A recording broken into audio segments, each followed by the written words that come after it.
Live from downtown Bakersfield, 23 ABC News at 5 starts now. Good evening. We are continuing to follow the disturbing story. A man behind bars tonight accused of holding his pregnant ex-girlfriend at gunpoint, making her take pills to force a miscarriage. 23 ABC's Emma Lockhart is in studio with more on the investigation and local resources available to people suffering from domestic violence. Emma?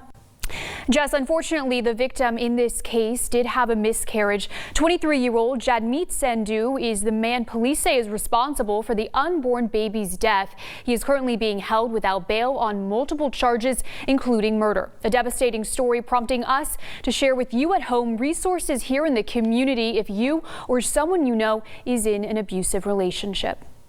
It's a disturbing scenario Bakersfield Police Sergeant Nathan McCauley says he's never seen before. This particular circumstance is somewhat unique. A Bakersfield man accused of holding his pregnant ex-girlfriend at gunpoint, making her take pills to force a miscarriage. The incident turning even more tragic after police say the victim, who was several months along, lost the baby as a result. It is vile any time a man controls a woman and decides what's going to happen with her own body. Police say the man responsible is 23-year-old Jagmeet Sandhu, now in custody after a family member called police. The suspect was arrested yesterday afternoon and was arrested for a variety of charges, including murder. This alleged act, a shocking display of domestic violence. Lewis Gill with the Alliance Against Family Violence and Sexual Assault, shedding light on some of the red flags often found in abusive relationships. It will begin verbally. It will always be emotional, and then can be financial control if they get to go to their church. There's a number of ways that people can be isolated. Gill says in some cases, the abuse then leads to violence. His message to others, look out for the signs. If you have a family member or a friend that you are worried about or concerned, don't be afraid to ask the question. Just ask if they're okay. For people still suffering, trapped in the cycle of abuse, resources are available. If an individual is being harmed, then they're suffering trauma. And trauma must be treated or it turns into post-traumatic stress. And so it's critical that we get people help so that they can have that whole, healthy, happy life. You can call the Alliance's 24/7 emergency hotline at 327-1091, and you can remain anonymous. If you need somewhere to stay, they have an emergency shelter. Sandhu is set to appear in court tomorrow afternoon. We will, of course, update you as we learn more information on this case. In studio, Emma Lockhart, 23 ABC, connecting you.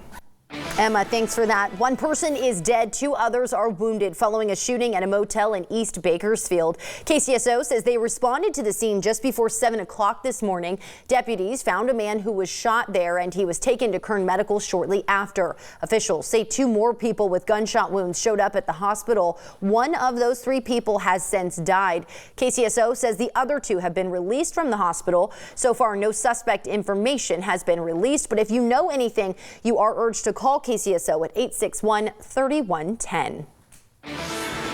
One person is dead after a motorcyclist crashed with a mail truck in South Bakersfield this afternoon, leading to Ming Avenue closing for several hours between South M and P Streets. 23 ABC's Josh Sanders joins us live from where the deadly crash happened. He tells us what the scene is like at this hour. Josh?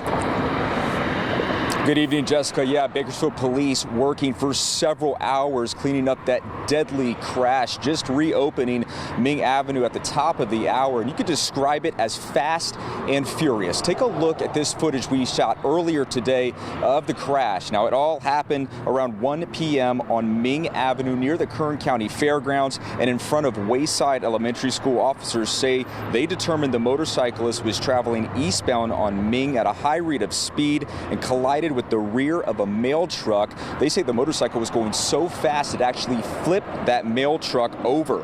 They say the motorcyclist was pronounced dead at scene. The driver of the mail truck sustained minor injuries and said that they did not want to receive any medical treatment.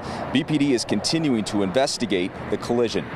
Both traveling in the same direction. The motorcyclist collided with the rear of the mail truck, and the preliminary investigation shows that speed is a factor in this collision. However, we're not aware if alcohol or drugs are also a factor. Again, this all happened in front of Wayside Elementary School. They tell me that students had to be dropped off or released outside the other end because parents couldn't pull up in front of the school. Now, BPD is asking the public for help. If they have any witnesses or any information regarding the case, they're asked to call 327-7111. Coming up at 11, I'll speak with the owner of a vehicle that was involved in this crash. For now, in Bakersfield, Josh Sanders, 23 ABC, connecting you. All right, Josh, thanks. A Bakersfield police officer has been charged with driving under the influence after crashing his motorcycle back in October. Jeff Sasso was off duty when he crashed on Rosedale Highway near Costco on October 5th. Sasso was treated for his injuries and his passenger suffered minor injuries.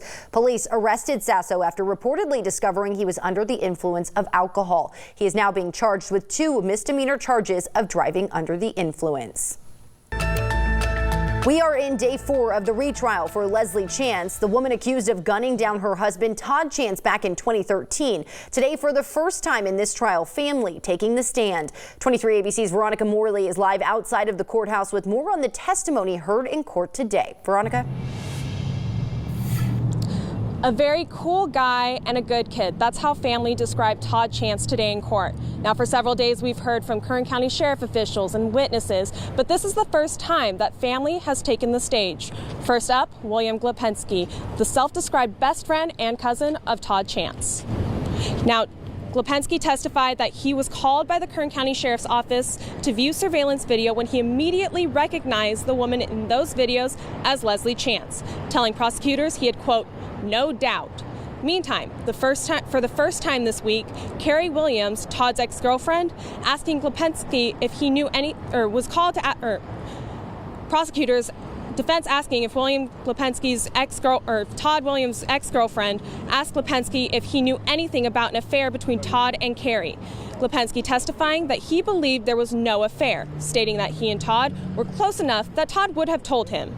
Defense attorney Tony Lidgett showing Glapensky a police report in which he told officials that the reason Todd and Carrie broke up was because she was, quote, psycho. Glapensky testifying that he remembered saying this after reading the report, but jokingly. Lidgett asking Glapensky if he could think of a reason Leslie would have had in 2013 to kill Todd, and he responded that she would have no reason. The prosecution digging more into the personal side of Todd, asking Glapensky how to describe him.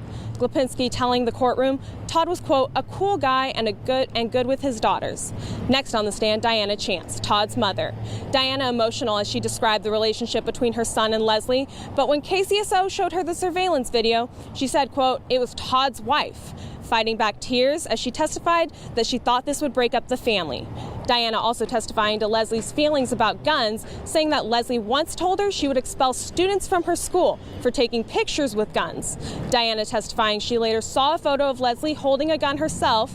Prosecutor Art Norris replaying the secret recording Sergeant Kimmel took when he told the family of Todd's death, and Diana telling the courtroom that she recognized Leslie's voice in the recording, especially in one area where detectives announced they found the Mustang and someone asks, you found the car. Now, Diana will return to court tomorrow and the defense will have their chance to ask her questions. Meantime, we also expect to hear from Leslie's daughter and Todd's stepdaughter, Jessica Bullman. Live in Central Bakersfield, Veronica Morley, 23 ABC, connecting you.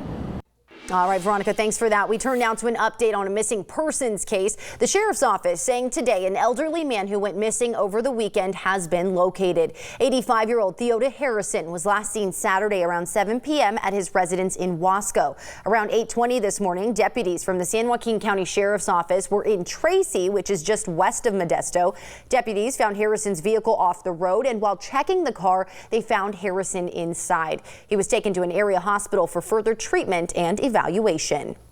Over the past several days, we have been seeing very cloudy conditions, so temperatures were right around that seasonal mark, but that all changed today as those skies cleared up, especially here in the valley. So that means we felt the return of those mid-60s. Right now we are looking at 64 degrees here in Bakersfield. That's up 7 from this time yesterday, up 11 in McFarland, and anywhere from 2 to 7 in some of our desert cities. So these warm temperatures will be continuing as we head into your Friday. As for the overnight hours, holding on to those low 60s by 6 p.m. in Bakersfield, dropping down to the mid-50s by 10. again. The mountains will be in those 40s, but as we head into the overnight hours, right now seeing that clear visibility, but that could all be changing early Friday morning as we are tracking the chance for that patchy fog, especially in the northern portion of the valley. I'll have more details on when that will be clearing out and when you can expect some rain coming up next. We turn now to news around the country. The surviving Boston Marathon bomber who has been convicted and sentenced to death is appealing his death sentence. In 2013, this man and his brother set off pressure cooker bombs, killing 4 people and injuring hundreds more. He was 19 years old when he and his brother carried out their plot. His brother died in a shootout with police. The surviving bomber was on the run for 5 days before he was caught. His lawyers say he had an unfair trial. His attorneys argue the jury pool was tainted because jurors were directly affected by the bombing. Prosecutors say his right to an impartial jury was not violated. Southwest Airlines has reached a deal with Boeing over lost revenue from the grounding of the 737 MAX planes. The carrier plans to share $125 million with employees. Southwest is the largest operator of 737 MAX planes. It had 34 in its fleet during the grounding following 2 deadly crashes in Indonesia and Ethiopia that killed 346 passengers. The Boeing 737 MAX has been grounded since March. Pilots for Southwest sued Boeing in October, saying they lost more than $100 million in income because of the grounding. The city of Bakersfield announcing its plan to add 40 more beds to the Mission at Kern County facility. According to city officials, the expansion was unanimously approved by the Board of Zoning Adjustment on Tuesday and will begin in a few weeks. The city said it has also contributed $1.1 billion in homeless emergency aid program funds to help pay for the expansion. Officials say this expansion will provide the facility, which is located on 21st Street, with a total of 324 beds at the facility. The city also reminding everyone about its 3-point approach to addressing homelessness concerns, acknowledging the crisis, supporting and strengthening existing provider, and implement public safety and vital services measure funds for new programs.